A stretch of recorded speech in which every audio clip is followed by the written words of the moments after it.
Magandang umaga po sa ating lahat, mga ginigiliw, mga minamahal ng Panginoon.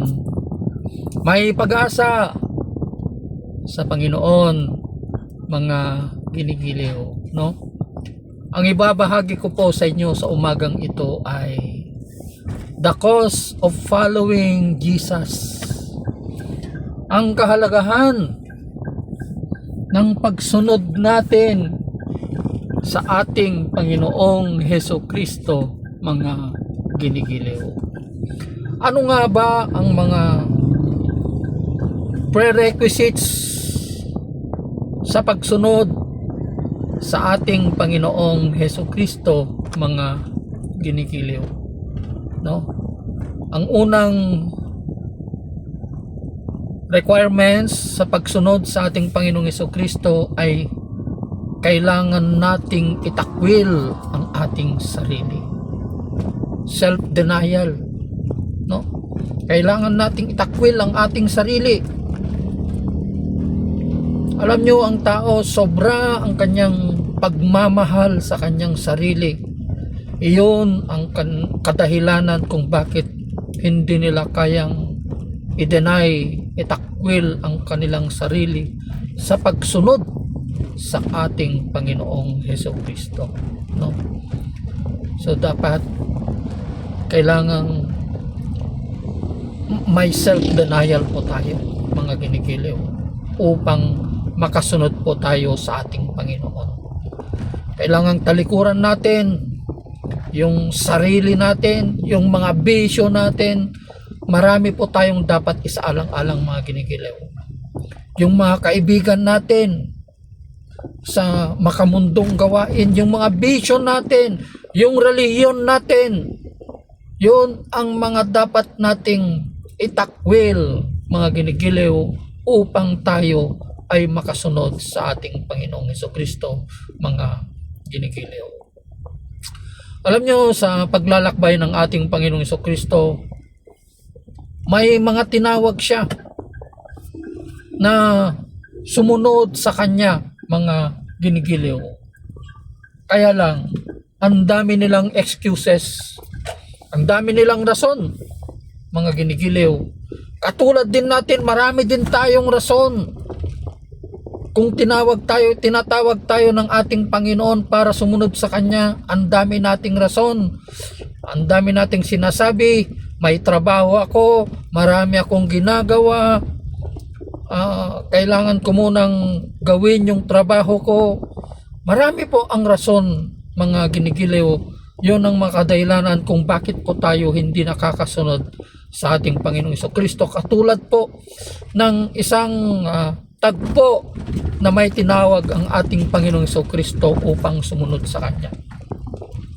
Ang sabi po ng isa na tinawag, sabi po ng ating Panginoong Hesukristo, sumunod ka sa akin, sabi niya. Pero ang tugon ng kanyang tinawag para sumunod sa kanya, ang sabi niya po, ipapalibing ko muna ang aking ama, sabi niya. Actually, sa bayan ng Israel, yung kanyang ama, marahil ay hindi pa siya patay, no? Marahil ay meron siyang sakit. Dahil pag ang mahal nila sa buhay sa Israel, no, yung patay kasi, pag patay sa umaga, kinaumagahan, lilibing na po nila, mga ginigiliw. Kaya ang sabi niya po sa ating Panginoong Hesukristo, ipapalibing ko muna ang aking ama, sabi niya. Kaya ang sabi ng Panginoon sa kanya, let the dead bury their own dead. Hayaan mo na yung mga tagamundo, yung mga ayaw kumilala sa akin, yung wala sa kanilang espiritu ng Diyos, hayaan mo na sila ang magpapalibing sa kanilang mga patay, sabi niya, mga ginigiliw. So ang isang kadahilanan pa, mga ginigiliw, kung bakit ayaw sumunod ang taong ito na tinawag ng Panginoon ay dahil marahil ay yung kanyang mana, their inheritance, no? Kaya nga we have to deny our inheritance. Kailangang itakwil natin yung mga inheritance natin, no? Yung mga makukuha natin na mana, mga ginigiliw, no? Opo, yun ang mga pumipigil sa atin kung bakit hindi po tayo nakakasunod sa ating Panginoong Hesukristo, dahil iniisip po natin yung mga mana natin. Because our true inheritance is Jesus Christ. Dahil ang tunay na mana po natin ay walang iba kundi ang ating Panginoong Hesukristo, mga ginikilaw. Yun ang pumipigil sa atin, yung mga balakid sa atin kung bakit hindi tayo makasunod, dahil iniisip po natin yung mamanahin natin.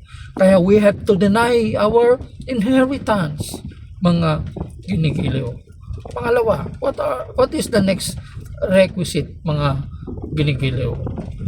Yung convenience natin. We have to deny our inconvenience.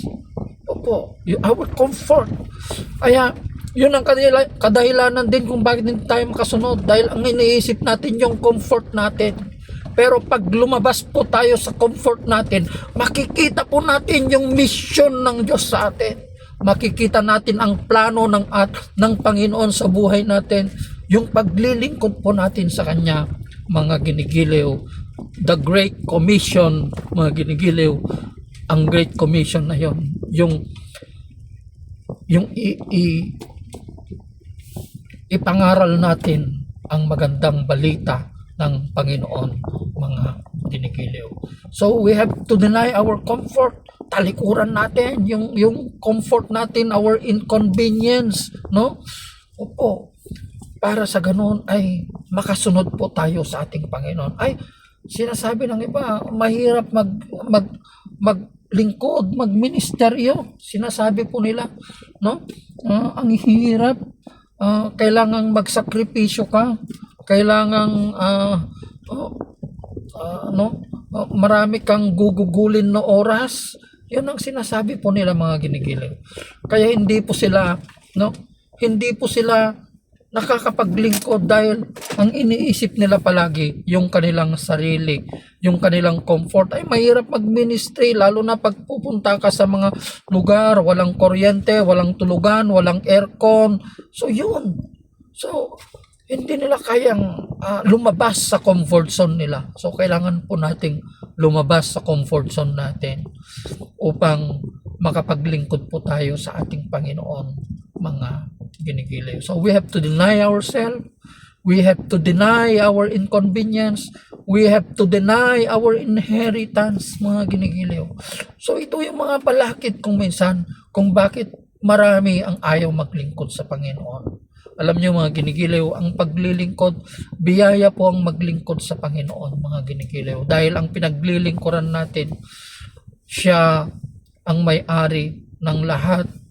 Siya ang lumikha ng mga kalangitan at ng lupa, the maker and creator of the heavens and the earth, mga ginigiliw. Biyaya po. No, napakapalad po natin dahil mangilan-ngilan lang ang kanyang tinawag at pinili upang ipangaral ang kanyang salita.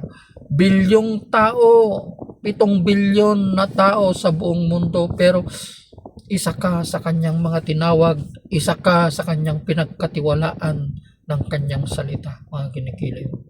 So kailangan po natin, buo yung loob po natin na sumunod, maglingkod sa ating Panginoong Hesukristo. Kalimutan natin ang ating sarili, kalimutan natin yung inconvenience natin, yung comfort natin, no? Kalimutan natin yung mga mana natin, mga ginigiliw, upang tayo po ay makasunod sa ating Panginoong Hesukristo. Katulad ng sinabi ko kanina na gusto kong sumunod, sabi ng isa sa ating Panginoong Hesukristo, pero ang sabi ng ating Panginoong Hesukristo ko sa kanya, lions have dens, birds have nests, but the Son of God has no place to live.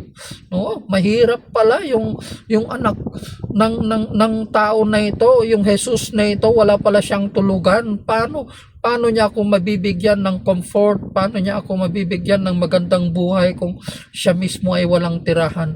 Sinubok lang ng Panginoon ang taong ito na gusto rin niyang sumunod sa ating Panginoong Hesukristo.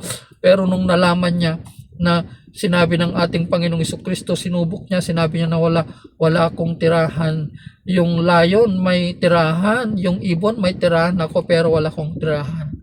ang taong ito, tumalikod siya mga ginigiliw dahil hindi niya kaya yung ganun na buhay mga ginigiliw. Aanin natin ang kayamanan, 'di ba?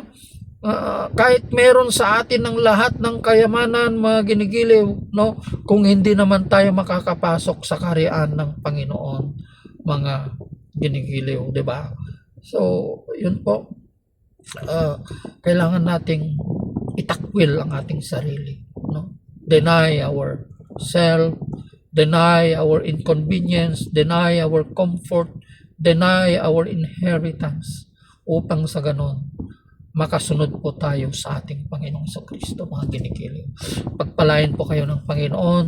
Patuloy nyo pong antabayanan yung mga gawain na ito. Napakarami pong videos, no, na mapapanood nyo po sa YouTube channel ko, Richard Alonso Pulis na Pastor.